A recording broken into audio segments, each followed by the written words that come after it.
All right. Good afternoon, everyone. So today we have a few things that I want to be talking with you about. We're going to have one exercise, but I also want to introduce the mini project to you all. So I want to ask you that you go ahead on your GitHub on the page of this class and that you download material today. So 2025 PPA. I just want you to download that repo into your computer. So click on the code button, download zip, and then move that zip folder into the class main folder. I have some material that is new for you, both about the mini project, also the code that we're going to be working today in class, and the assignment. We're going to have an assignment by the end of today's class as well. So once you download that and bring it to your main folder of the class.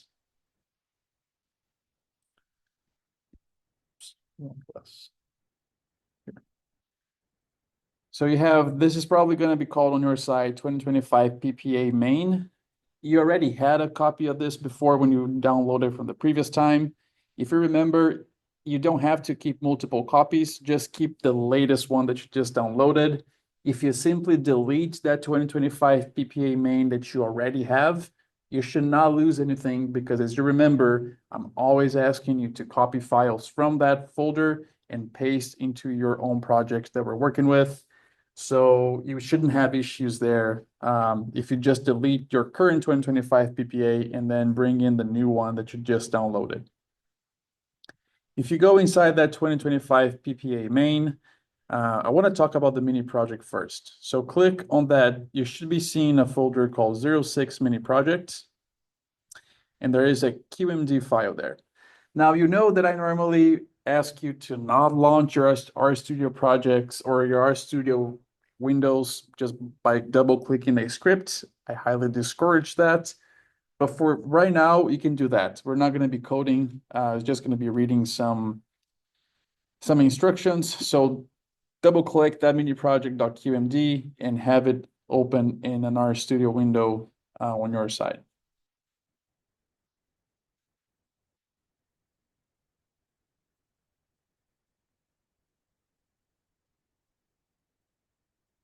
All right, so let's talk about this mini projects. Basically, what I'm asking you to do is to download a whole new set of data from USDA NAS, like we did in class, but a different data, and then do a whole bunch of things that we've already done in class, but you have to just do that again with this new data set. I have some instructions here. I do want to go slowly over them so we can do some of these steps together just to make sure you get it set up right.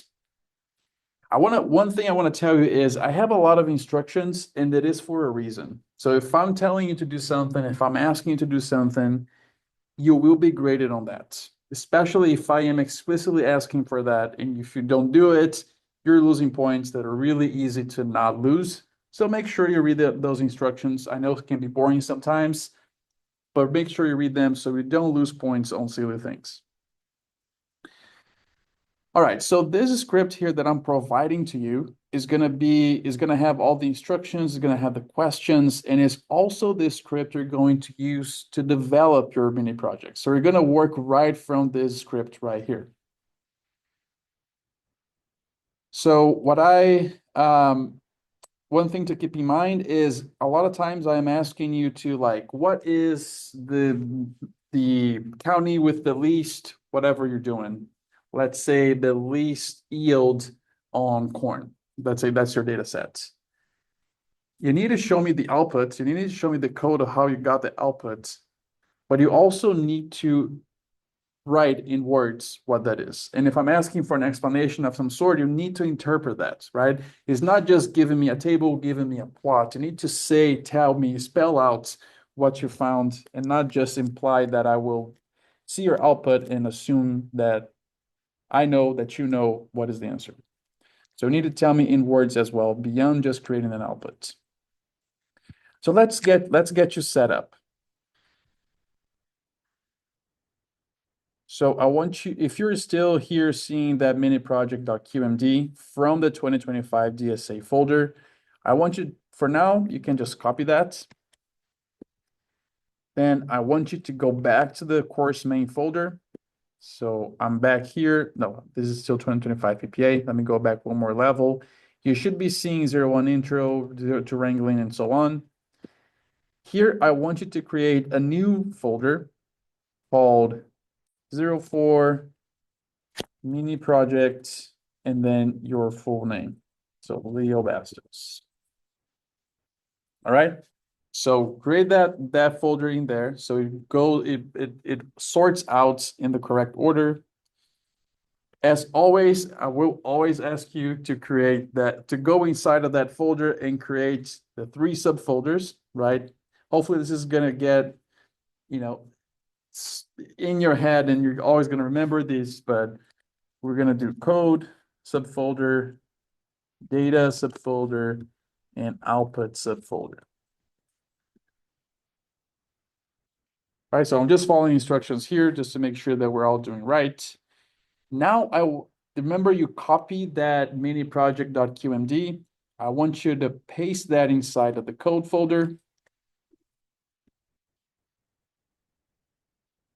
And then once you download the data, and I'm going to tell a little bit more about that in a second, but after you download the data that I'm asking for you to work, so each one of you is going to be working with a different data set. So each one of you will download individually a new data set and do a whole set of analysis that only you are doing for that type of data.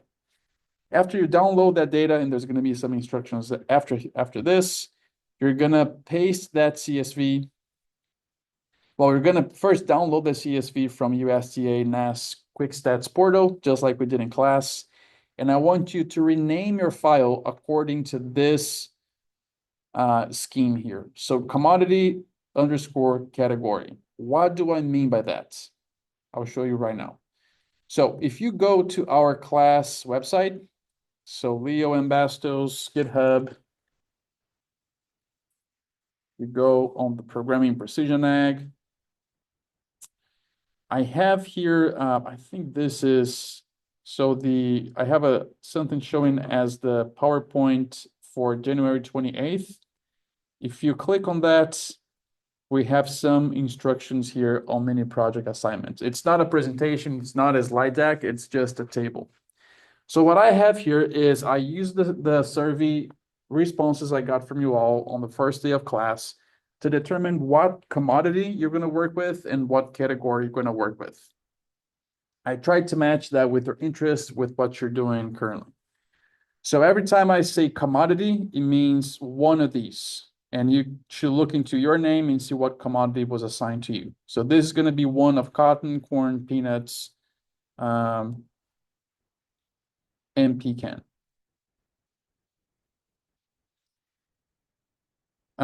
Also on the category, so commodity is about the crop, right? The category is going to be what about that crop are you going to be downloading? So we have your yield, harvested area, and then acres bearing in the case of pecan.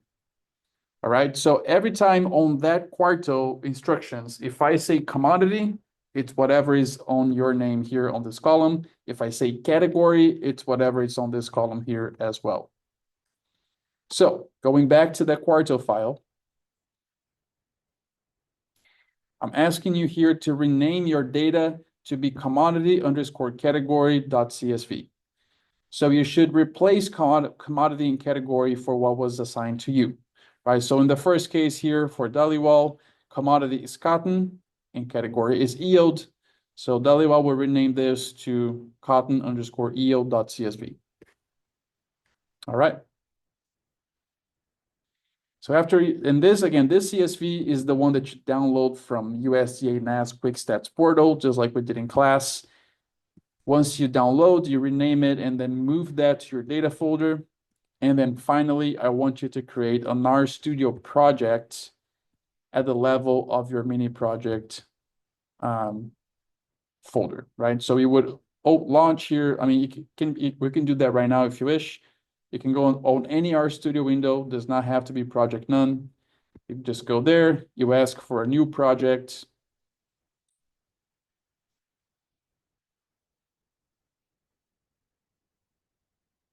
For some reason on my side it's taking a second here. All right. We click on existing directory. You navigate to where your 04 mini project is in your computer. I'm navigating to that on my side. Once you are inside the 04 mini project, this is where you want to open that and create that project, right? So you've done this maybe a couple times by now. Get used to this process. We're going to be doing this process every single time we have a new exercise, or in this case, a mini project. All right. So I'm going to close this RStudio project for 04 mini project just because we're not coding there yet, but I want to go back to the instructions that I was reading to you. Oh, maybe I closed that. Okay, so never mind. I'm just going to go through the 04 mini project since we're here. Okay, so following our instructions, just a little bit more. Here, I want you to fill in your name, your full name, the commodity that you're selected, and the category that you were selected. Is going to fill that in here in the body of the report. I also want you to fill that information on the YAML here. So on the YAML of the file right on top, I want you to change commodity and category to your assignment, and then author be your full name. Make sure you change those things. I'm just saying here that you should retrieve this data from USDA NAS according to your crop and category, or to your commodity and category. And what I wanted to do is go on USDA NAS, do all the selections that you need to do to get to the point of where you want to be, and then send me a screenshot of that USDA NAS quick stats after you made all of your selections. That is just so I can see that you selected the correct thing. What I do not want to do is for you to download something that perhaps is not the right data set, or maybe has a lot fewer rows because of one selection that you've made, and then do your whole project on the wrong data set just to learn about it in the end. So I want you to go there, make your selections. You can already go and download the data if you wish, but take a screenshot and send to me, and only really start working after I say, yes, you got the right data set, go ahead. So that's what I'm asking you to do here. Okay, so basically everything I'm asking you are things that we've done in class, right? It's as long as you were in class developing code with me, you will know what to do here. And you can use that code, you can copy and paste and adapt it to the extent that you want. So you're gonna have, if you remember the setup that we have for every single project, or the structure we have for every single project is always starting with the setup where we load packages and import data. You're gonna do some exploratory data analysis as we've done in class. You may be required to do some wrangling. I'm sure you will be required to do some wrangling. So do that under here, under this heading. So these are heading 1 levels, right? So I want you to do the setup under the setup heading. I want you to do the EDA under the EDA heading, wrangling under the wrangling heading, and so on. You're basically going to start adding chunks, right? So you just add a chunk, or you copy a chunk from another script and just start doing what you have to do, what I'm asking you to do. All right, and then I'm going to have some specific questions to you that I want you to answer, and make sure you answer by using the code that you need to create the tables or the graphs, and then write in text exactly the answer of my question. If you just give me a table, just give me a plot, you're not getting all points for that question. So make sure you do include your interpretation here. So these are all questions that we went through in class on that soybeans production data set. You're basically going to have to redo that for a new data set. That's basically it. All right. How do you submit your work? You're going to submit your work basically by sending to me. And I think, let's see here, if I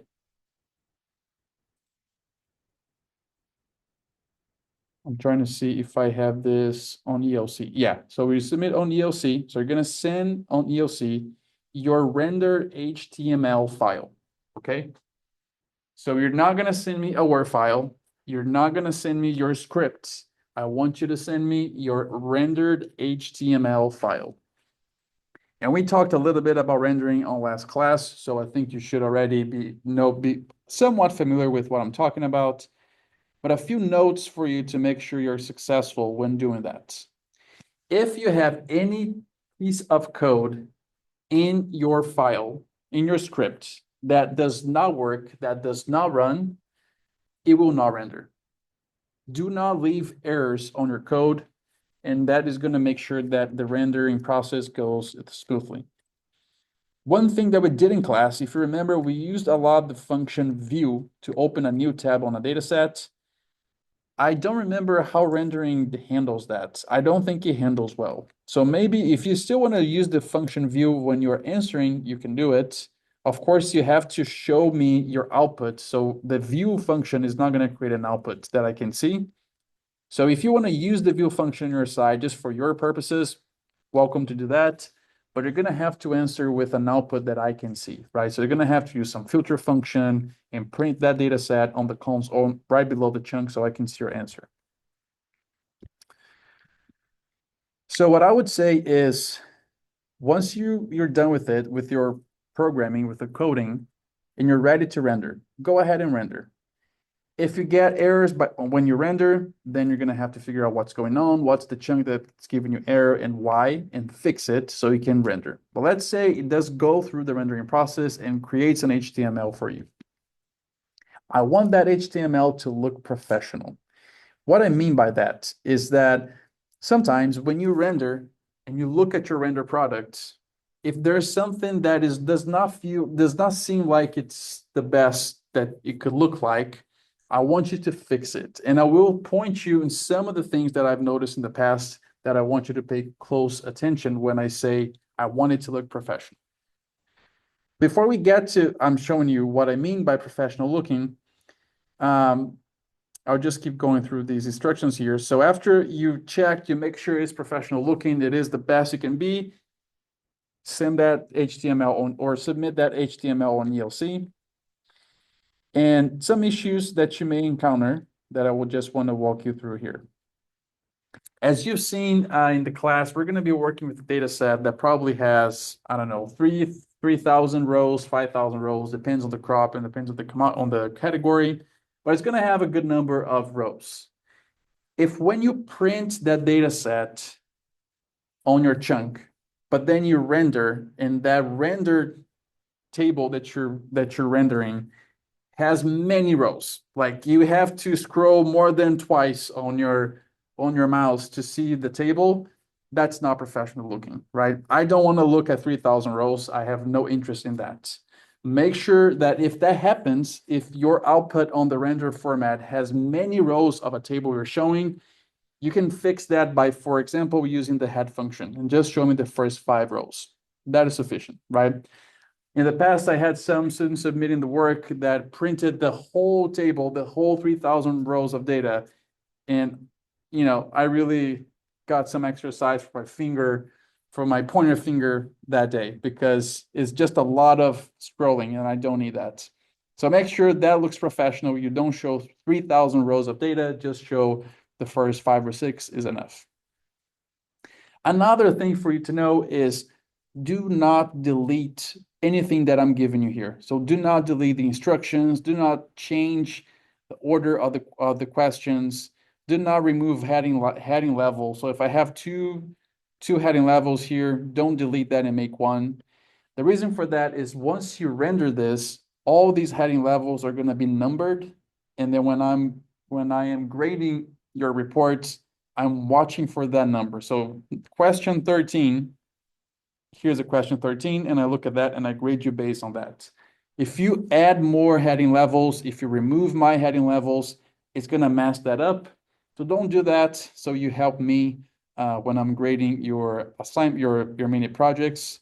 So that's helpful for me.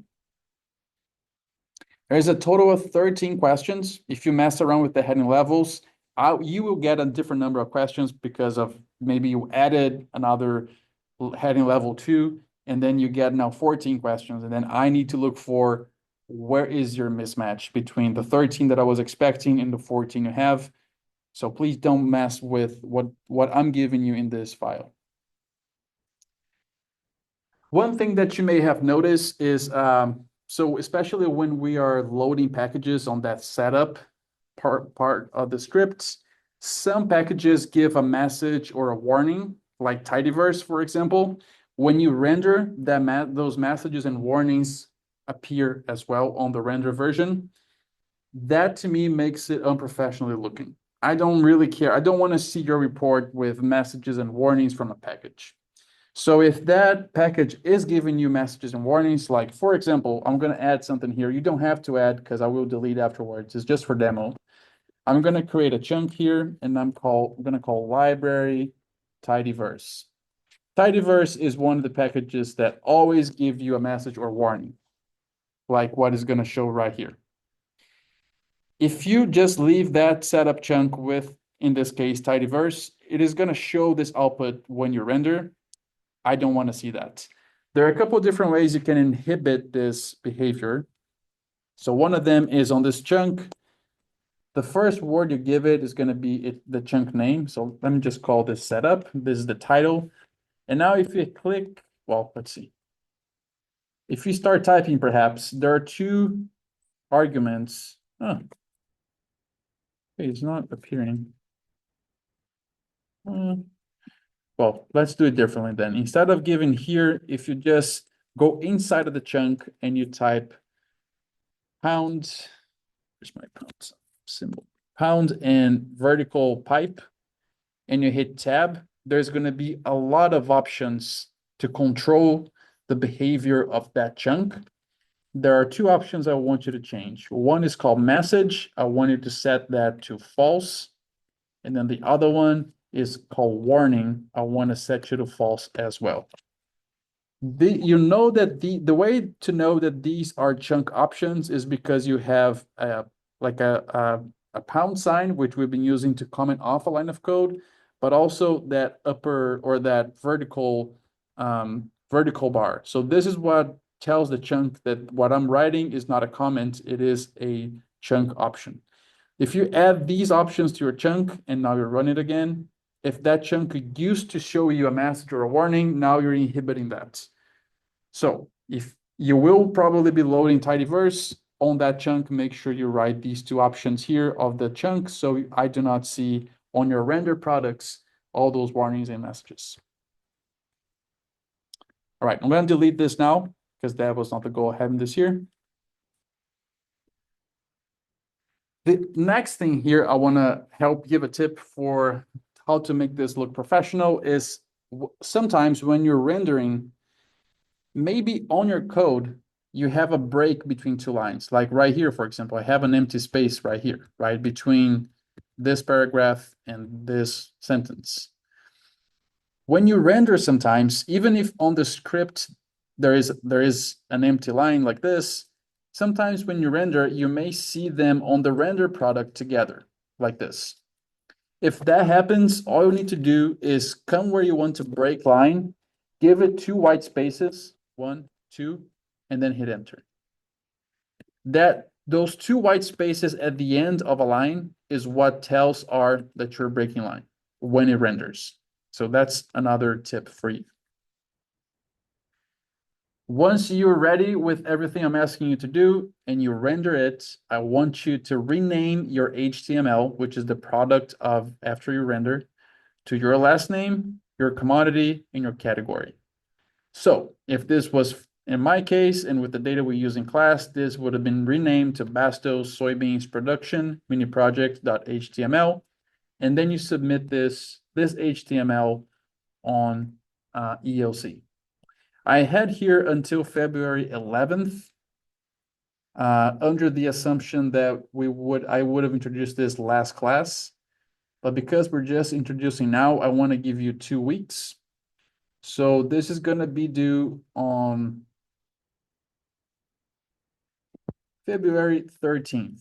You have 2 more days. So 2 weeks, February 13th, 11:59 p.m. I want you to turn in until then to turn in this mini project.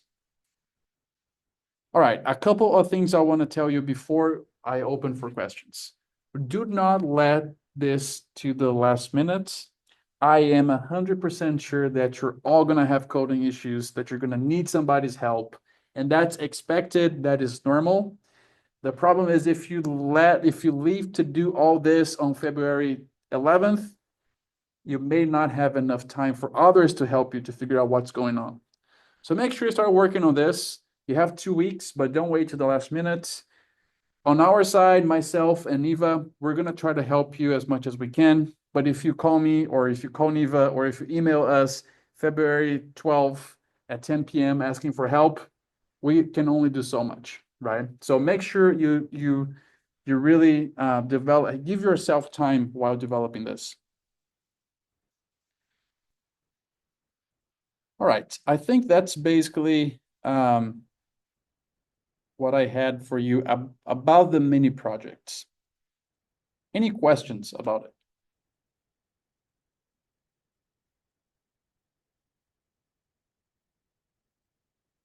All right, I don't hear anything. So I do encourage you, if you want to work together, if you want to help each other out, I don't care. What I don't want is you to copying somebody else's code, and is really not going to work that well because each one of you are going to be working with a completely different data set.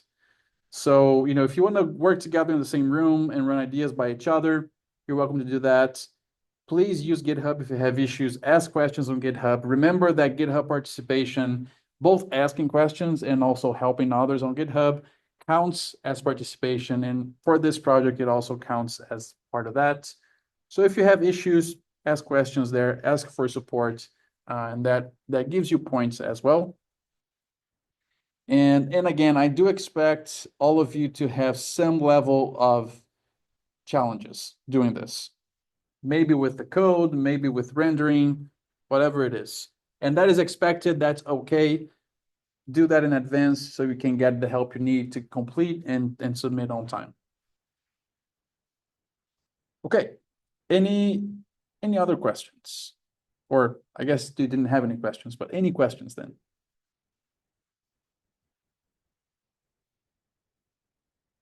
Good deal. So I'm gonna close my mini project now, and we're gonna move to our exercise.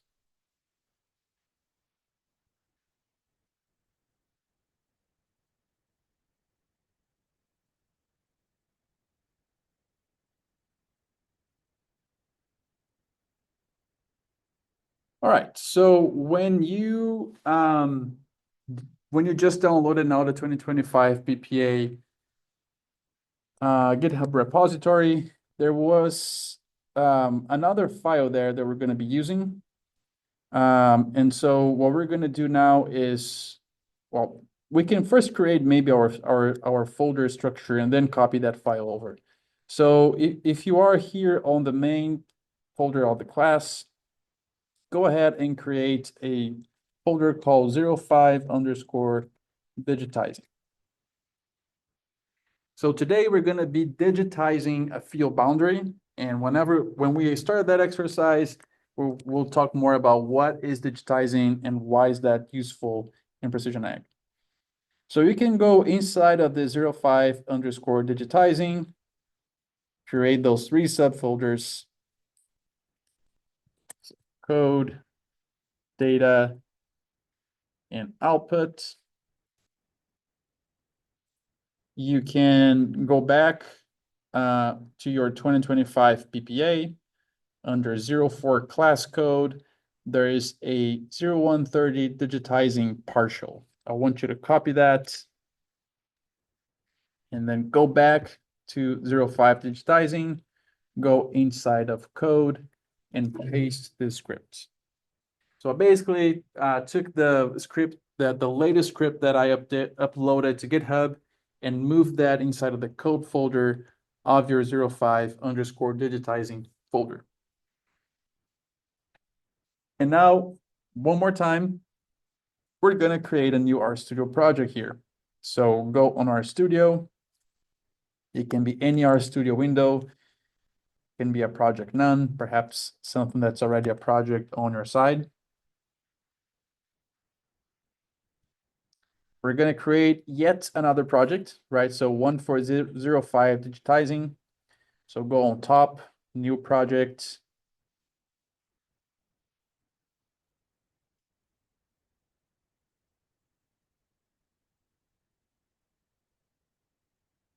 Existing directory. You can browse to that folder.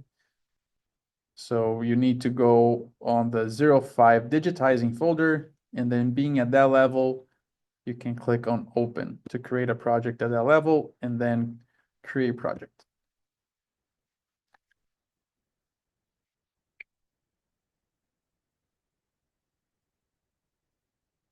Right. If you've done everything correctly, you would have a 05 digitizing on the top right. And then if we come here on the files tab, we navigate to our files, we click on the code folder, and that should have the scripts that you just moved into that folder.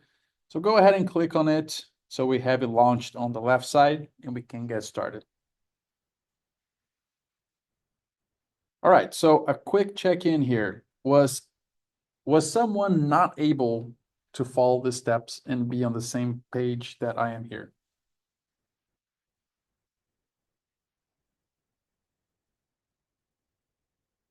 All right, I'm not hearing anything, so I'm assuming we are all on the same page.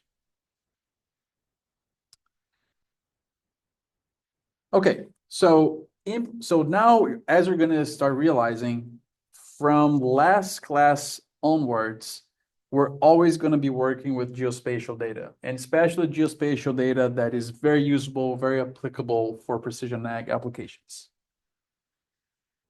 One of the first layers that you can ask a grower to share with you, or if you're working perhaps not with a grower, but maybe you're working on an experiment, on a study that has some geospatial component to it, one of the first things that is required for us to start working with that field is a field boundary. That's one of the first steps. So, for example, when you're working with a grower, you may ask them, hey, do you already have a field boundary for a field? Can you share that with me? Most of the time, they're going to either have a field boundary or at least they're going to have a field location, like a centroid coordinate on the middle of the field to share with you so you can know where is that field. And again, if they don't have that shape file or that boundary to share with you, sometimes they may just go on Google Maps, drop a pin there, share that pin with you, which is basically a coordinate for long and lat. Maybe they just take a screenshot of their field with the coordinates written on the bottom. Some way, somehow, they're going to share with you a spatial either file, like a shape file, like a boundary already, or maybe the coordinates, which are going to be helpful for you to find that field in a spatial way. If they do not have a boundary, or at least if they don't have a boundary handy that they can just email to you, it's going to be easiest for them to share with you a pair of coordinates, like a longitude and latitude coordinates. And if in case they do that, we can use that information to first know where the field is and then to digitize a boundary. So the topic of digitizing is a topic around in GIS in general that is basically you creating a vector geospatial file or data based on a base map. So having something that to look at like a map and then say, oh, this is my field. So let me draw here the boundary of this field based on this base map that is a geospatial data and therefore when you create a boundary based on that, the boundary will also be placed in space where it's supposed to be. Digitizing is something that is one of the most common tasks that one can do in GIS. And therefore, you can do this in any GIS, right? So it could be ArcMap, it could be QGIS, Google Earth, it could be in R and Python and SMS Pro, really any software that is a GIS is going to have the capacity for you to digitize. What I want to show you here is how you would digitize a field boundary in R. If you already have experience digitizing, this exercise is probably going to be more about just how to do that in R. I want to say that any programming language like R or Python or Julia, whatever it is, you know, that programming language is something that is static, right? So if you think about a GIS like ArcMap, the map and the interactivity components of that map are front and center on a GIS like ArcMap or QGIS. Whereas in R or in other programming languages, you have to call that interactivity out. It's not there by default, right? We're not seeing a map right in front of us right now. So we have to take some steps to make it interactive. And so even though I want to show you how to do this in R, if you think that is easier, if you know how to do in other GIS software and you want to stick with that, you're welcome to. R is not the most, at least not right off the bat, the most friendly way of digitizing, but it's also not difficult. So I want to show you, if you do want to keep in R, I want to show you how to do it, but you're always welcome to do these things you know, outside of R if you think any of these steps are easier to do outside of R. Okay, so throughout this entire semester, we're going to be working with data from a field in South Georgia. And we have many layers of data for this field as we're going to go through, and you're going to explore different data layers.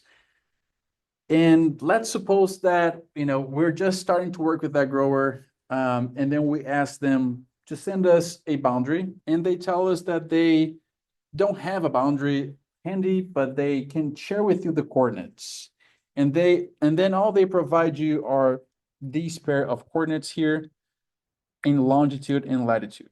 That's what they give us, and then that's what we have to figure out where is the field and then to create a boundary ourselves. I left you here some packages.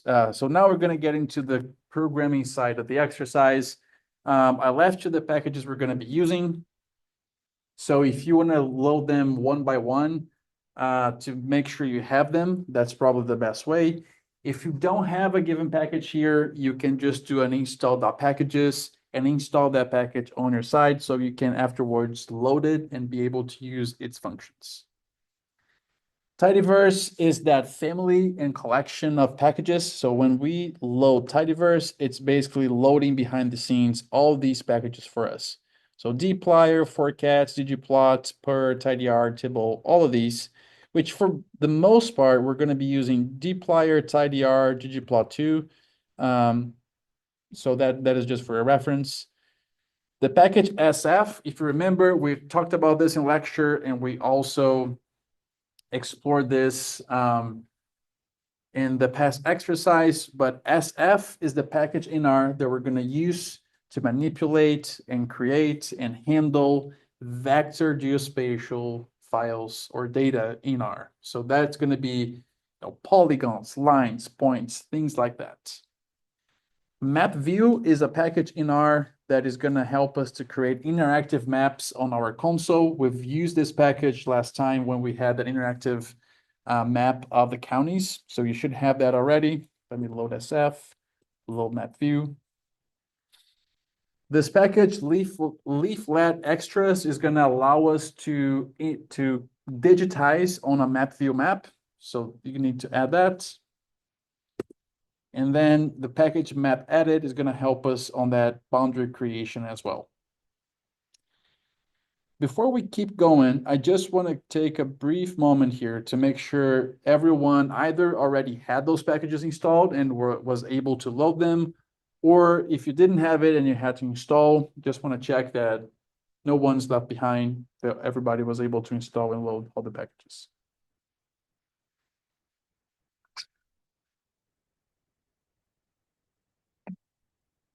Okay, so I am assuming that we're all on the same page here. Let's keep going. All right, so everything that this grower did was to give us a pair of coordinates that for us to find where is that field, right? So a centroid. Maybe they went to the middle of the field and dropped a pin and got those coordinates, and that's what they sent us above here. So this is what they share with you on a text message. So our first step here is going to be to create a centroid, which is basically a point in space using those coordinates. To do that, we're going to come here, going to give it the assignment symbol on the centroid. The first step here is going to be to just create a data frame. So we're going to we use a function data.frame to create a data frame. The first column I want to have here, I'm going to call it lon for longitude. And I'm going to give the value that they provided above. So I'm going up on my script just to copy that value of minus 84.76151. Just going to paste that here. I'm going to give it a comma and break line just to make it more readable. And now I'm going to create the column for the latitude. So lat equals to copy and paste that 31.18928 and paste right here. All right, if we run this and you just print centroid below here, so we see with inspect centroid. Is centroid an SF object? Is it a spatial object in R already?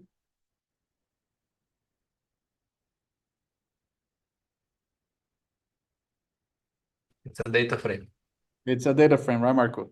Yes. So even though he has geospatial information, he has a pair of coordinates, but as far as R is concerned, this is just a data frame at this point.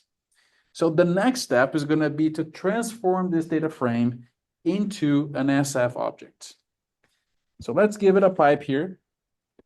If you want to come after the comment of transforming DF into SF, so you can keep up with what you're doing in each one of the steps, we are going to start typing here.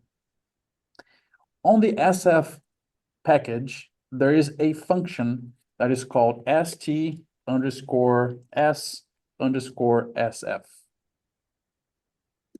This function is basically used to transform something into an SF object. In our case, that something is a data frame. It doesn't always have to be a data frame, but in our case, it is.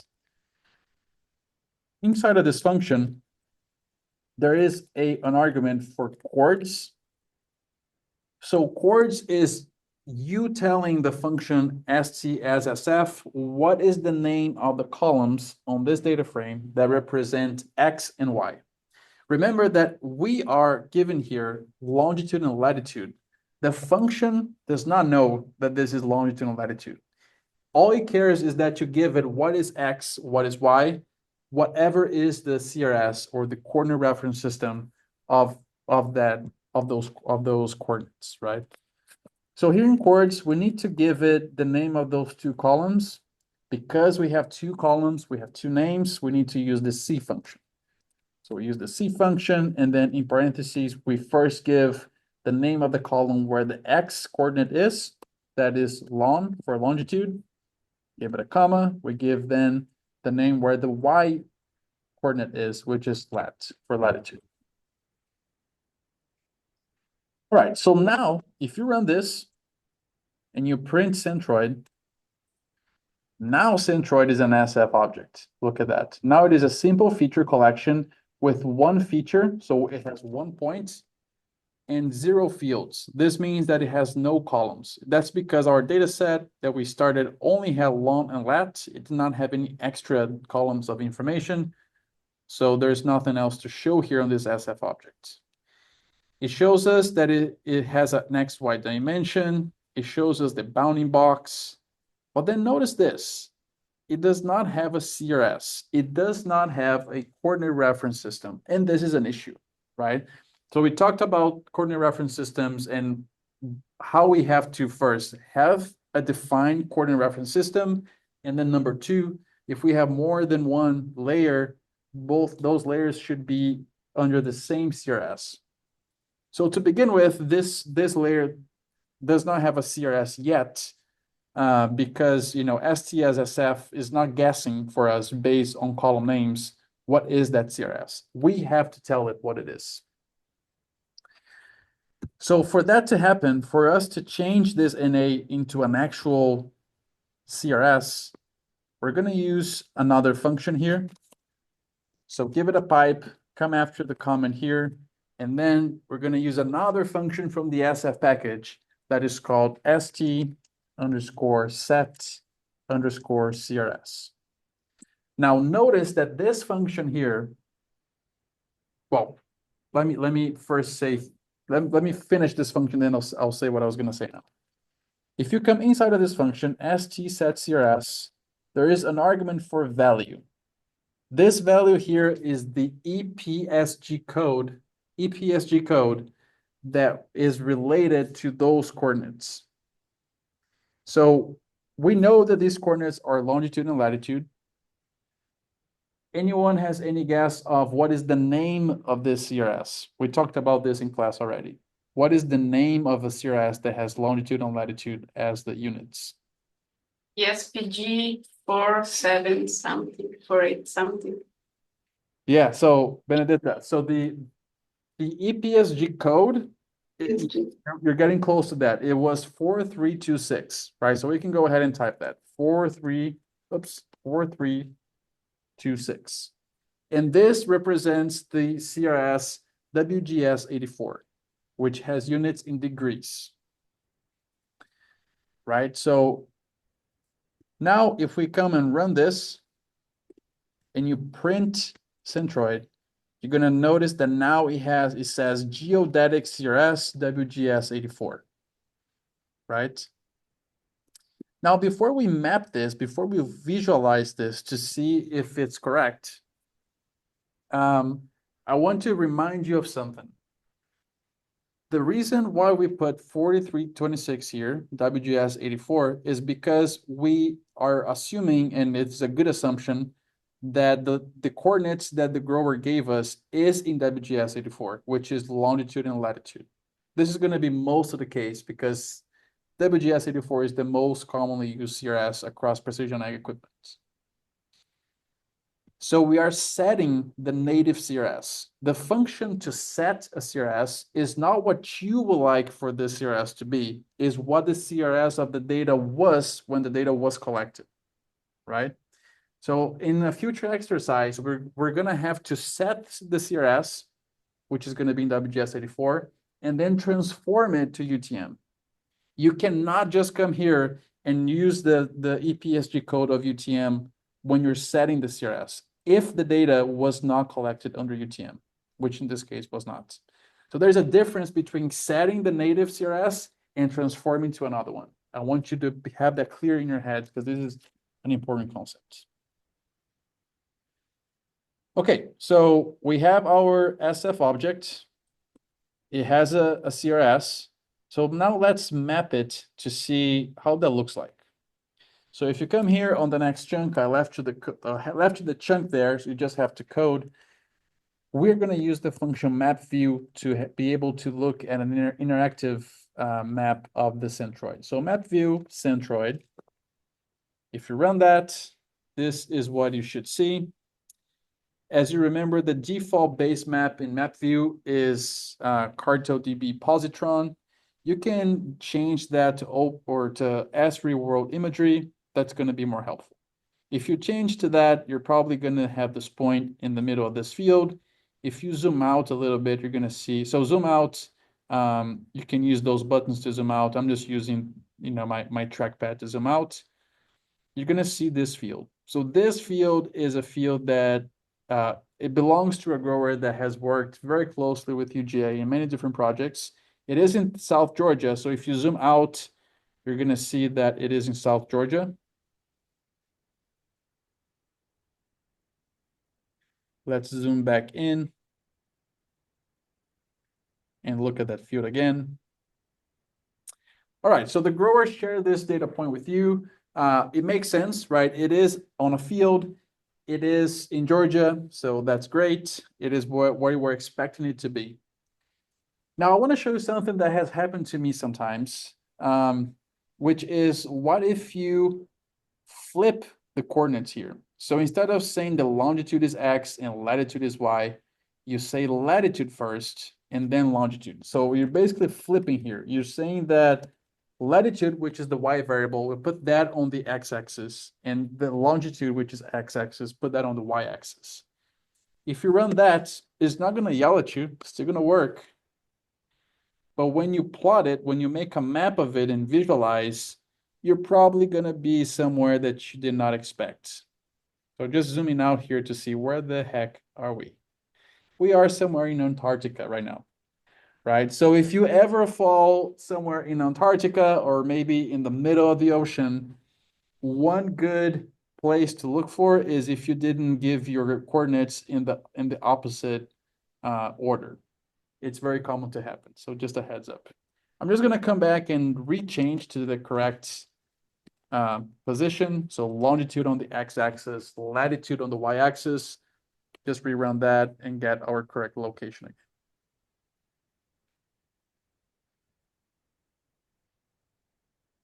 All right, back in Georgia.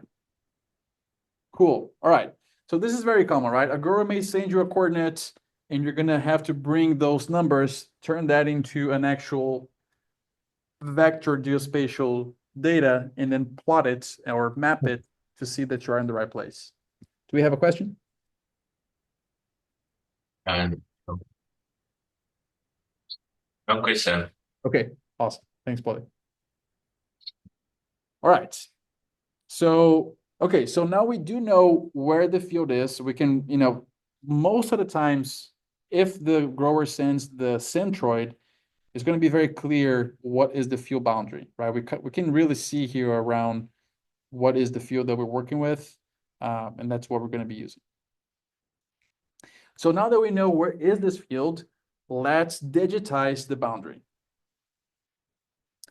So the way that, so if you're doing digitizing in another GIS, it may be a little bit different as far as what you have to set up for that to happen. In R, it's gonna take a few steps here of code. It's very simple code. It's just like each step is a couple lines of code, so nothing too complex. But I did split that into 3 pieces, so it's easier for us to walk through. So you come here on this digitizing chunk. We're basically gonna call a map view on the centroid.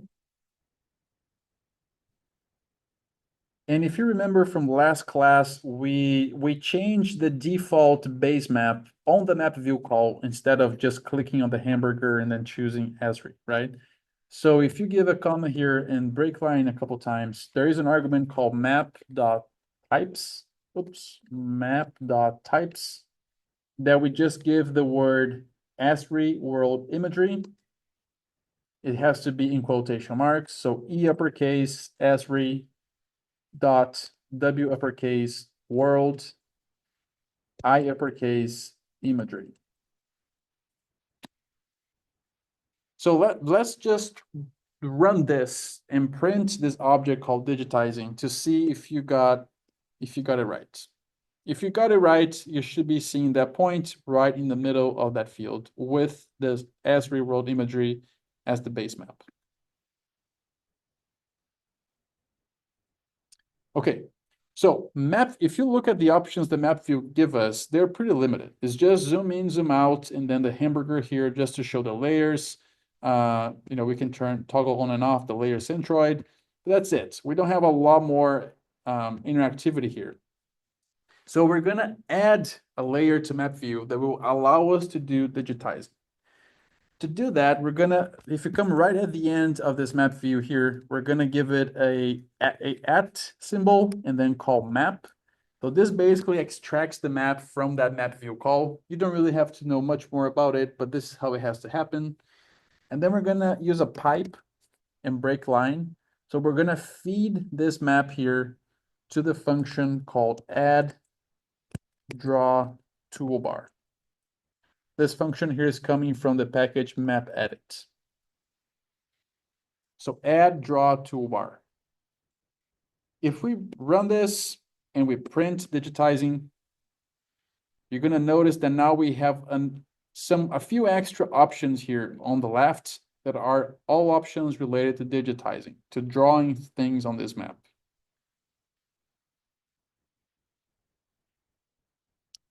Okay, was everyone able to get to this point? Or maybe was someone not able to get to this point? Yeah, I wasn't able to get to that point. I think I might be having a similar issue as Benedetta on Tuesday. Um, it kind of happened on the last step. When I put in Centroid for the map view function, I'm getting basically an empty map. And under the hamburger, like you said, instead of the map layers, I'm just getting a option to show Centroid as a point. Like there's not I don't know if I'm describing that correctly, but basically I'm not getting an option to show the Can you check if you read the schema? It's still, Yeah. there's a space there. So was that Luke? It is not. Which one? No. Right. Yeah, it also happens without the yeah, without this map types argument. So while Luke is troubleshooting that, Benedetta, can you see the base map here? Yes, yes. Okay, you can. Benedetta can. Okay. Let's come. Very weird. And SU, I think there's a space somewhere. You want a space, there's a space between. Okay. Just dot and then W has to be with the capital. Okay. So when you go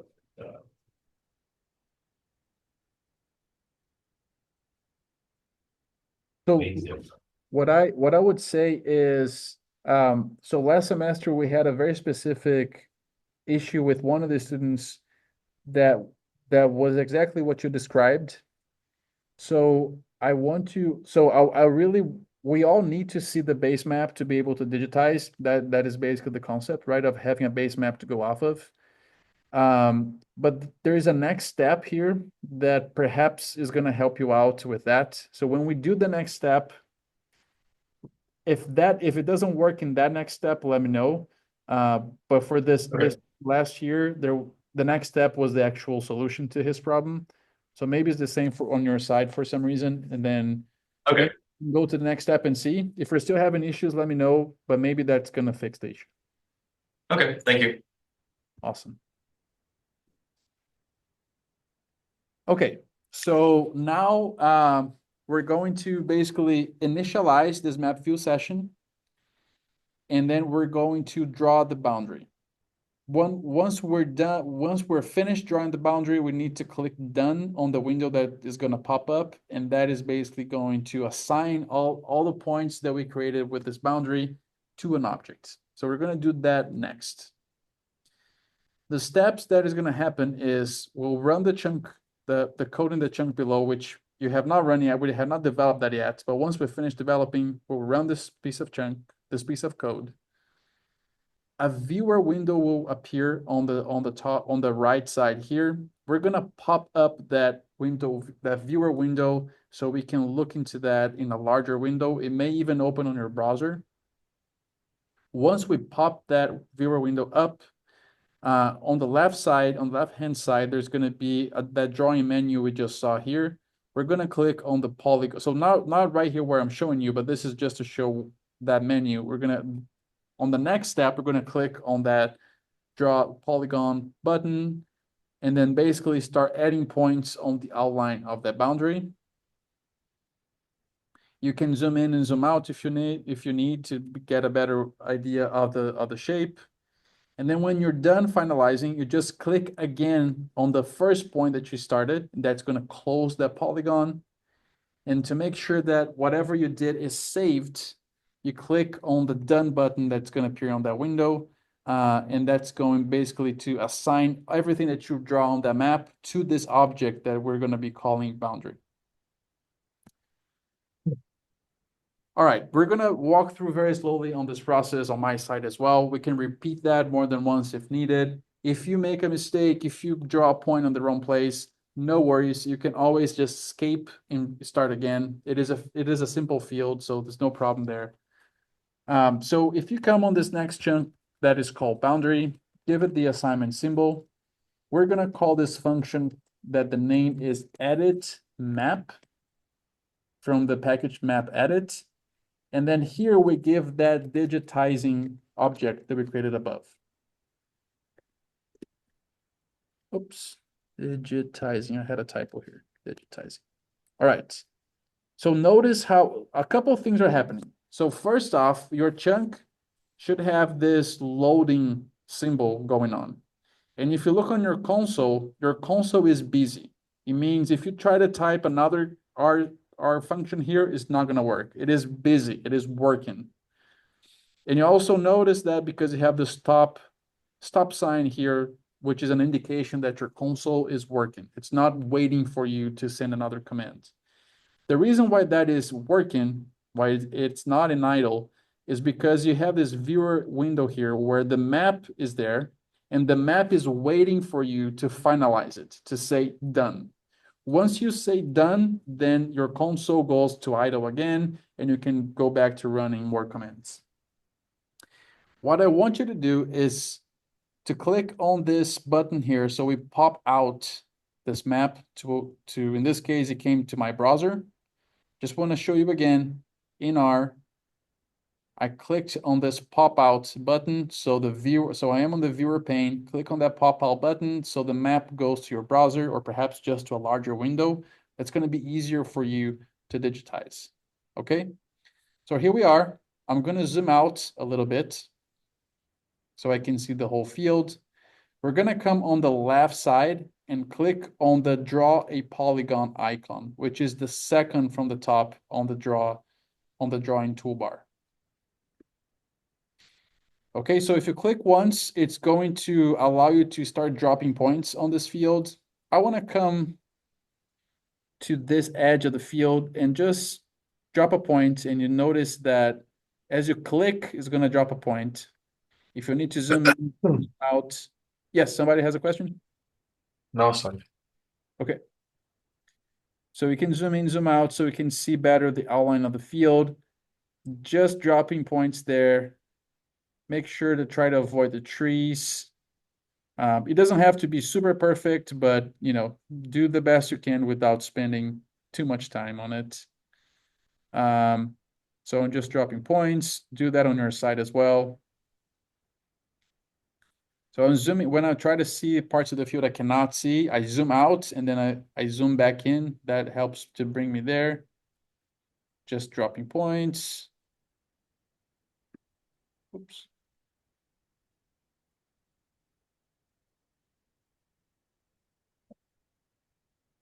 To move. Yeah, you can use your arrows on your keyboard as well to move around if you need.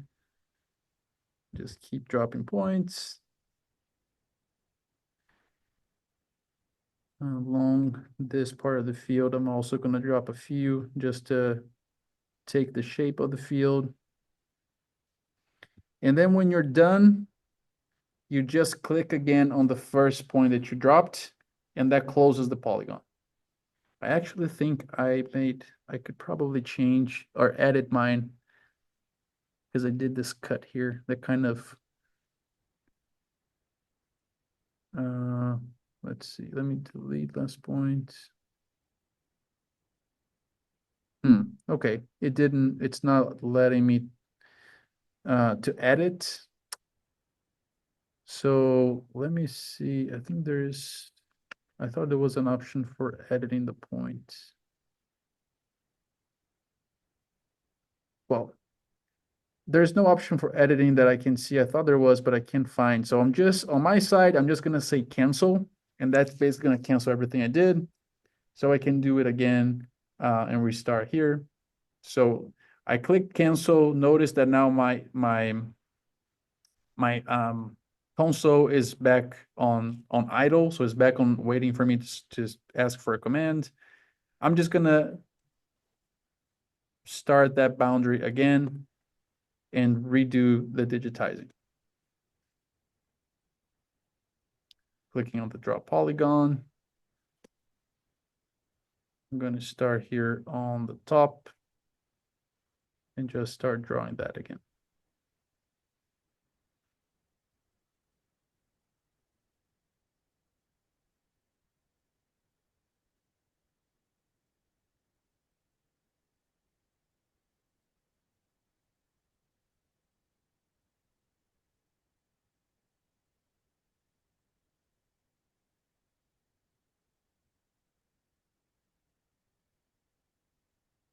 All right, so now clicking on the first point is gonna close the shape. And now to make sure that this polygon is saved on that object, you need to click on done. So click on done. This is gonna close that window and we go back to R. So now if you print boundary, you should see a few things. So you should see a simple feature of drawn, a edited, deleted, and finished components in all components of this object. So let me just take a quick moment here and ask, was everyone able to do it? Or was somebody not able to do it?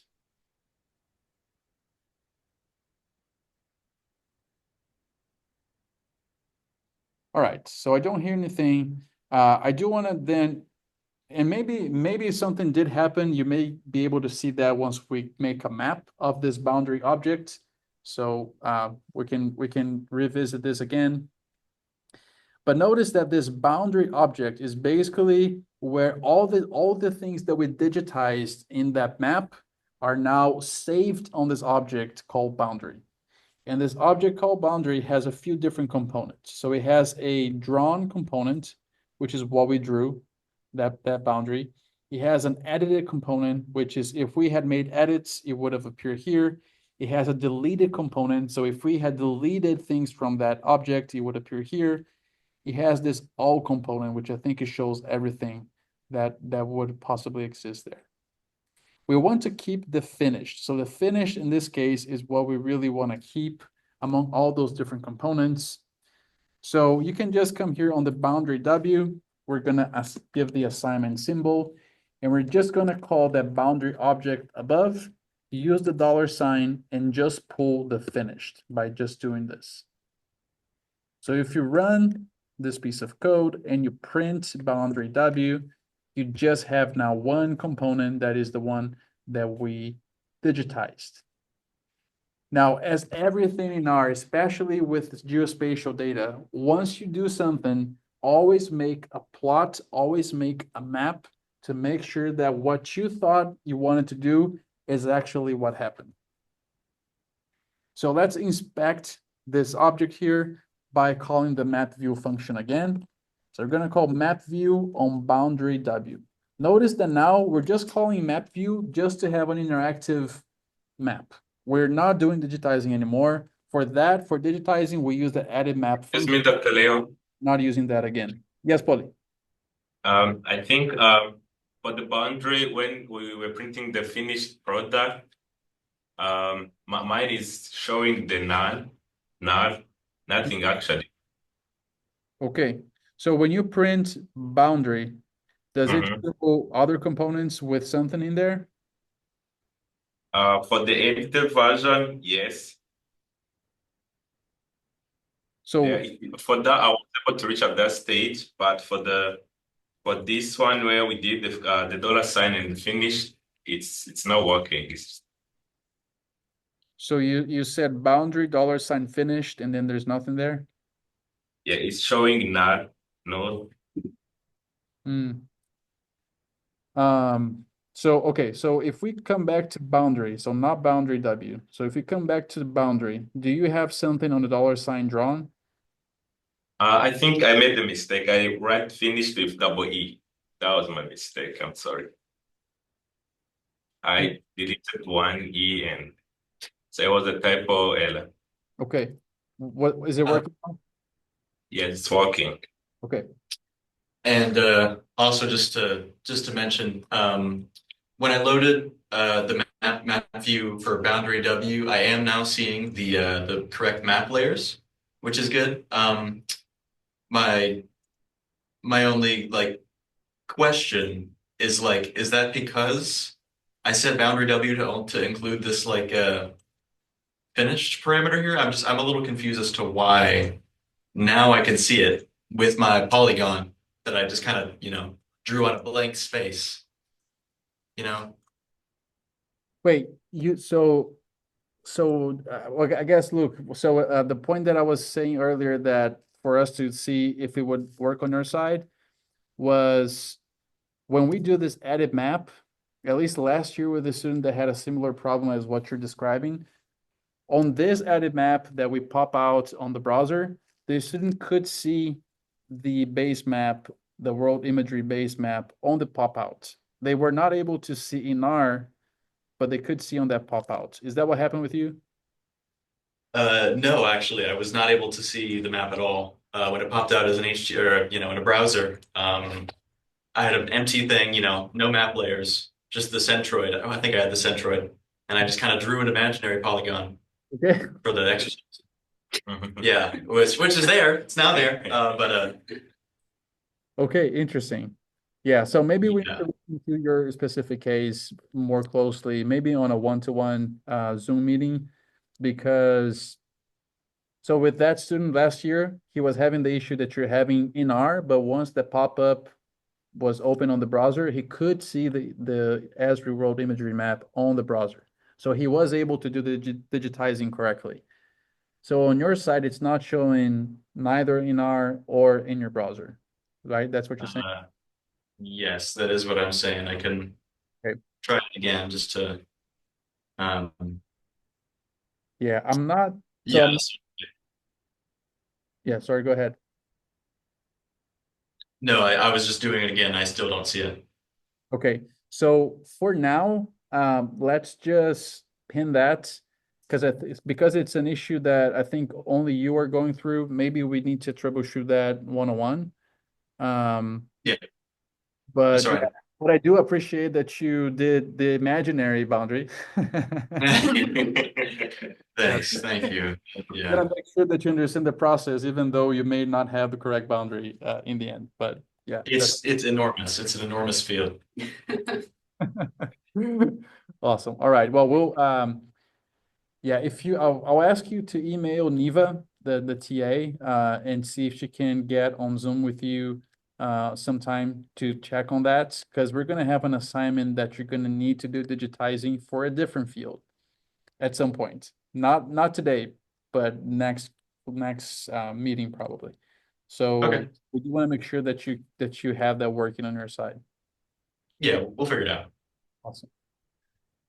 All right. So we were in this step here where we just created boundary W, which is just one of the components inside of the boundary object, and the boundary object came from the digitizing that we did on the chunk above. Now, as I was telling you, we always need to visualize what we do, especially if it's a geospatial object. We're going to use map view again, so run that map view. You should see your boundary, well, except for Luke, or maybe you were lucky enough that you were able to get close to it. But if you toggle again to S3 World Imagery, you should see the boundary where you drew it, right? Which it should happen because you use that base map to draw it. So it should match now that we're just inspecting that final product boundary W. If it didn't match, or maybe you didn't like the way that your boundary looks like, you want to make some changes, there are ways you can edit the boundary. But for simplicity's sake, you can just go ahead and redo again. So you could come back here to this chunk and just run those two line or that first line again. You have another shot at redoing that. What it's going to do is in the end is just going to overwrite whatever you do now is going to overwrite what boundary was from the first attempt. But it's a simple field, so it's okay if you want to redo that. All right, so if you are satisfied with the way your boundary looks like, we're going to proceed to the next step. If something is not looking good, you can, again, go back and redo it. It's pretty quick and it's not difficult. So you can just play around one more time and then see if you get it to where you would like it to be. Because we're all doing our individual boundaries, they're gonna be slightly different, right? Yours don't have to match exactly mine, and they wouldn't anyways, even if you were trying your best, because we're working with data in space, right? But what I would, I guess, discourage you from doing is just doing a huge rectangle that includes trees and roads. You don't want to do that. But the level of, precision that you add around the boundary is really not that much important as long as you're not getting trees, not getting roads. Okay, so we digitize this boundary. Now we're going to be using this boundary in future exercises. Therefore, we need to have this boundary on file. We do not have that on file yet. So we need to export this boundary to file. Right now, boundary W is an S. So this is a key distinction. I do want you to pay attention here because it is a key distinction for your understanding of geospatial data in R and outside of R. Right now, our boundary is a vector geospatial data that is assigned to an object called boundary W, and this object is an SF object. It is not a shapefile yet. I guess maybe that's the easiest way to think about it. It is not a shapefile yet. Shapefile is an extension type of vector geospatial data. This object is not a file yet. It is just an object in R, and in R it is of type SF. So now we're going to export it to file, and then we need to give it a file extension. I want us to explore a couple of file extensions here that are going to be really key for your understanding. If you have not worked with a lot of geospatial data yet, I do want you to be aware of the next thing that we're going to be doing here. So we're going to export first as a shapefile, which has extension shp, and then as a GeoJSON file, which has the extension .geojson. Why is it? Shapefiles, shp, are the most common and popular vector geospatial data file type. The most common. Shapefile was developed by Esri, the company that developed ArcMap, ArcGIS, and all those Arc products. And because Esri was the first company to create this type of software, to create a GIS, the file type they developed became the default file type the industry, different companies, that the whole GIS industry uses. So shapefile SHP is the most popular. And sometimes people are going to say, well, I have a shapefile of the field. It really means they have a vector geospatial data in shapefile format of the field, right? But it became so popular that people refer to vector geospatial data as shapefile, even though they're two separate things. So because of that, I want to show you how we would export a shapefile. So that's going to be the first thing we're going to do on this next chunk here. Because if you remember, every time you're bringing data into R, most of the time you're going to use a function that is called read underscore extension file. The name of that extension of that file, right? So we use here, well, today we did not import any data, but if we import a CSV, we use read CSV. If we import Excel, we use read Excel. When we write data or when we export data from R to file, we normally use functions with the write or the word write underscore file type. So here, this is an SF object. So remember, this is not a shapefile object. There is no such thing as a shapefile object. Shapefile is once we export to file. In R, this is an SF object. So because we have an SF object, we're going to use the function write underscore SF. The first thing we give here is the name of the object that we want to export. So that is boundary.w. Let's give it a comma. The second thing is the relative path of where we want to export this to. So open and close quotation marks. Let's get outside of the code folder. So // you hit tab. You should be at the main folder of the project. Go inside output. And now there's no file there yet, but here is where we give the file name. I want to name this boundary. And notice that on this stage is where we give the file a name and we also tell what is the extension we want it to have. So here I'm going to say boundary.shp. Before you run it, I want to caution you to something and we're going to fix it as well. there is a third argument that every time that you export an SF object, every time you use write SF, I want you to change this argument. Give it a comma. It is called delete underscore DSN. I want you to say equals to true. Now, what is this argument doing? It happened the first time I taught this class that we were not changing that argument yet. And I ran this command here, write SF boundary, and then I gave a path and a file name and type. It did export that file. So let's say it's exported that boundary shapefile that I'm exporting had one boundary because we have one boundary of this field, right? And then I think I showed the same command again to a student and I ran again the same chunk. The second time I ran it, instead of overwrite the file that I had initially, instead of overwriting, it appended the file. The difference now is that I had one boundary shapefile on file, but that shapefile had two boundaries in it and were exactly the same. It was just the same boundary twice. So instead of having one boundary, I had two boundaries. And when you map it, you don't see you have two because they're right on top of each other. And for the most part, that is not a problem, but sometimes it can cause problems. So long story short, to avoid that from happening, include this delete DSN argument equals true, because if you do happen to run this chunk twice, it's going to overwrite. So you're just going to end up with one boundary, regardless of how many times you run. All right, so go ahead and run this chunk. Let's see, field names abbreviated for as shapefile. Does not appear to be a file directory. SHP.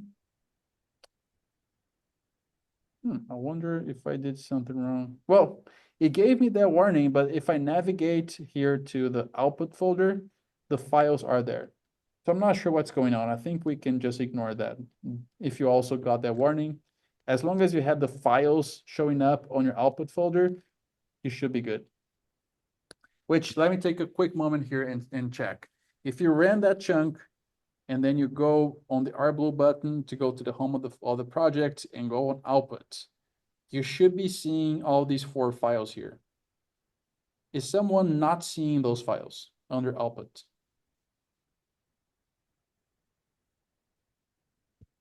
Okay, I'm assuming we all are seeing that. So here's what happens when you work with shape files. Even though we asked to create a SHP file, which does exist, it is the third file here on my output folder. Shape files, they do not work alone. They have accompanying files, in this case, 3 other files that have the same file name, but a different extension. So we have a boundary DBF, boundary PRJ, and a boundary SHX besides our boundary SHP. So shapefile is the most popular common format that you're going to see. It is the format that a lot of the precision ag equipment accepts. However, for us, at least in our class, that we're not directly working with a grower, at least not yet, not at this point. If you create a lot of shapefiles, you are asking to create 1 and you're getting 4. This can start to become an issue. For example, I call Benedetta and say, hey, Benedetta, can you send me the boundary of your field? And then Benedetta sends me her SHP file by itself in the email. If I try to open that SHP file and all these other files are not on the same folder, I'm not going to be able to open that SHP file. So the SHP file has to have those accompanying files with it for someone else or even you to be able to open it in any GIS, in ArcGIS, in SMS, in R, in Python, regardless. So although SHP is the most common, most popular, and people are going to use this all the time, it is not the most straightforward just because some people don't know that they have to send you all of those files. So they may send you just the SHP, it's not going to work. You're going to have to get back to them, ask, hey, can you send the other files along with that SHP? They get back to you and send all the files, and then maybe, hopefully, you'll be able to open them. Because of that fact, I want to propose that at least in this class, we use a different file type when we're exporting vector geospatial data. I want to show you how that will look like, and the type of file we're going to use, or the extension that we're going to use, is a GeoJSON. So basically, if you come back to the chunk above, you can just copy that chunk or the code of that chunk that we did on the shapefile, paste that on the chunk below. The only difference here is that instead of saying boundary.shp, we delete the shp and type GeoJSON. Now, once you run this and you check your output folder, there is only one boundary GeoJSON. So if you create your vector geospatial files as GeoJSON and you need to share with somebody, all you need to do is just send that GeoJSON file. It will open in any software. GeoJSON is a open source file extension, so it's opens in any software. So sometimes precision eye equipment are very specific in what files they take and how they should be named and what folders they should be in. So when you are sending this to a grower, you may have to be in shapefile. But what I do normally is when I'm working on my side, doing my analysis, I keep everything as GeoJSON. And I only create a shapefile at the stage where I need to share with a grower. And then I turn that into a shapefile. All right, any questions or any problems about what we've just done?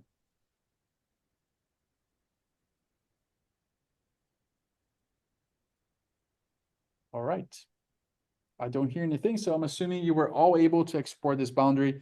Again, make sure that you were able to do this, because next class, I'm not going to share with you my boundary. You're going to have your own that you develop now for us to follow the next steps of next class. So if you were not able to do, and I know, Luke, you were not able, so we're going to get in touch with you. But if anyone else was not able to get to this point, let us know so we can help you, because you're going to need this. All right, so a quick summary here. Today in this exercise, we learned how to digitize a field boundary having only the field centroid coordinates. So remember, the grower sent us the centroid coordinates of that field, just numbers, right? We created a data frame. We transformed that into an SF object, which is a vector geospatial type of object. We assigned the native coordinate reference system, and then we plotted that point on a field. We use that information to then delineate the boundary, save that boundary to an object, and then finally export that boundary to file, because we're going to be needing this file in a future exercise. And then we also, learn about digitizing. It's a key approach in GIS that basically is you using a base map to draw something there, right? So that is what digitizing is. And again, digitizing in R has a few extra steps. You can do that perhaps more easily in an ArcMap or maybe QGIS or other software that is point and click. But I still wanted to show you how to do that in R, so you learn how to do that as well. All right, I'm gonna save my script here, and basically this is it for this exercise. If you don't have, well, if no one has any questions, I want to introduce an assignment. I have a question. Yes, go ahead, Polly. I was trying to open the folder we created, the output, and the JSON was the one that was able to open. Is it an issue with the Mac, or maybe those other extensions don't open on computer? So, okay, so I'm gonna do that on my side, right? So I click on the R blue button to go to the home folder of the project. I go Yes. on output, and really, so when we're opening files on file, I prefer to do that on my file system and not through RStudio. So I'm gonna Yes. click on the engine here and go on the show folder in new window, which is gonna show this folder for me. This is what I see. So I see all files, including the GeoJSON, including the SHP. So if I double click that SHP, it's actually going to launch my QGIS. It's not going to, so if you don't have QGIS on your side, if you do not have any other GIS, I don't know if you double click, if that's going to open somewhere. On my Okay. side, it opens on QGIS because I have QGIS installed. Let me just show you that, which is again the same thing as we were seeing in R, right? Is the same view, is exactly the same shape, but in QGIS, in a point and click software. Now I Okay. click the SHP. If I double click the GeoJSON, let's see, I don't know if that opens. Yeah, so that it didn't open in QGIS. It showed me the contents of that file, and this is how a GeoJSON file looks like. But if you drag and drop that into your GIS, it will open up. So so the first one, the yellow one was the SHP. I'm gonna remove that. And the pink one here is the GeoJSON. So a GeoJSON still opens up in other GIS software. It may just that you have to drag and drop instead of double clicking. Does that help, Polly? I'm not sure if I answered. Yes, that help. I don't have my ArcGIS installed on this computer, and maybe if I use another one, if the ArcGIS can open. Yeah, I mean, if you install QGIS, for example, QGIS is a free open source GIS software. That would be another option as well if you want to have that GIS outside of R. Yes, thank you. Thank you. All right. Any other questions or issues?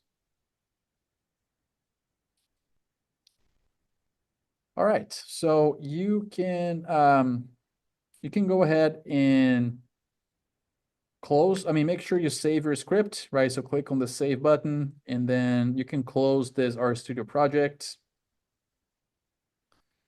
I'm going to introduce our assignment, which is not due today, so it's not a quiz, but I do want to introduce that and give you a quick break if you want to take a break, and then we can talk more about maybe the mini project.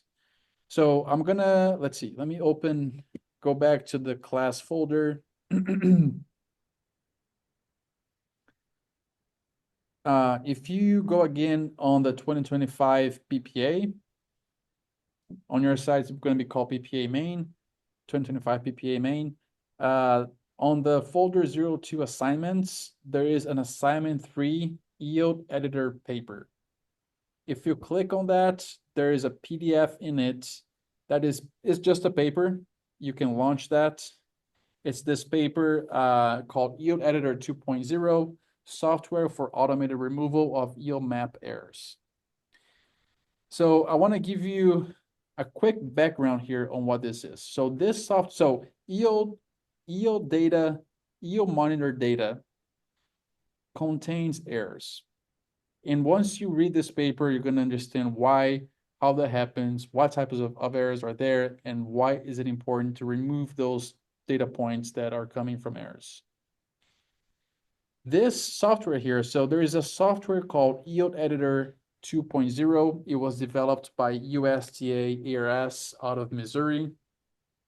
It is a software that runs on Windows, so it does not run on Mac. If you have a Mac, you're not going to be able to install.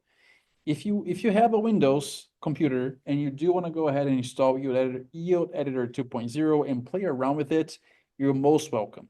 You do not have to do it for the class, but if you want to try it out, it is a very important tool. The reason why I'm asking you to go through this paper is because we're going to get in a couple class periods here in an exercise to clean yield data in R. So we're basically going to apply some of the filters that the Yield Editor 2.0 has, but in R. So you're not going to have to install this software, which is a point and click software that only runs on Windows. So my assignment for you is for you to go ahead and read this paper and answer 5 questions that I have on ELC. Let me go to my ELC here so I can show you.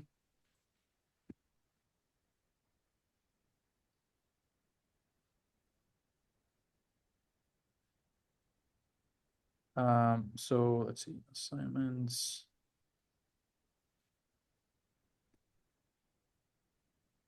Oops. Let me see if I can edit this. Yeah. Okay, so after you read this paper, I want you to answer the following questions. So I have questions here. I just want you to answer below each one of those questions with your answer. And then you're going to be graded based on that. You have until February 5th, which is a week from today, maybe. I believe it's a week from today. So we have until February 5th, 11:59 p.m. to answer this. It is just reading a paper, answering some questions, pretty straightforward, but I do want you to create the understanding of what is the problem we're dealing with and how we're solving that problem. Once you go through that paper, you're gonna create that understanding on your side. And then you have until February 5th to answer these 5 questions for me. And that's it. That's what the assignment is. Dr. Bastos, Just give me just a sec, Luke. Yes, Aman. sorry. Yeah, so I'm not sure how that looks on your side. Does it allow you to write on this, like below each question? No? Mm-hmm. Like you can text submission, like you can submit by text. Oh, okay, so it doesn't let you write in EOC? It does, but the questions are like all listed. Okay, so the questions are above and then it gives you a window that you can write text. So, okay, so that's good to know. I was actually looking for a way to create separated questions here on the assignment and I wasn't able to. So I just decided to do it this way. But so on your side, so Amandeep here is saying that she can see all the questions above and then there is one field below all the questions. What you can do is just copy the question and paste below and then answer each one of them. So I know which answer is assigned to what question. Luke, go ahead. Yeah, I just closed R, reopened it, and loaded the packages again, and now it's working, and I have no explanation. Awesome. You know what they say that like 90% of computer science issues can be solved by just rebooting things. So Not again. Yep, that's right. perfect. All right. Yeah. So look, so I basically I wanted to introduce the assignment, and then we have maybe 25 minutes here. I want to give you a break, give you all a break of 5 minutes, and I'll be here for the next until the class ends at 4:20. But I was going to say I can help. If anyone is having issues with code or data, I can help you with that. If you want to use this time to go ahead and do your selections for the mini project, you can also do that now. Take this time and do that and send by email. I can confirm to you and you can go ahead with that if you wish.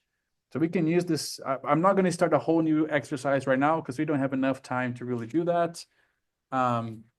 So let me do this. So the assignment is posted. The mini project is posted. I'm going to get your assignment or sorry, your attendance right now.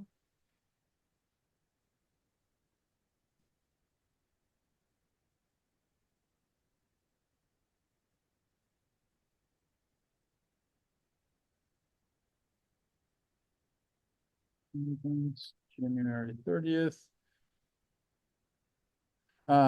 Yeah, so claim your attendance, and after that, if you want to stick around and do that and do the download of our mini project data, you're welcome to do that. I can give you send that to me by email and I can give you the go ahead right now. If you want to, take a break, 5-minute break and come back and do that, you can do it as well. If you want to be done for today and go home, you're also welcome to do that, up to you. But really, once you claim your attendance, we should be good. I'm going to stop recording here.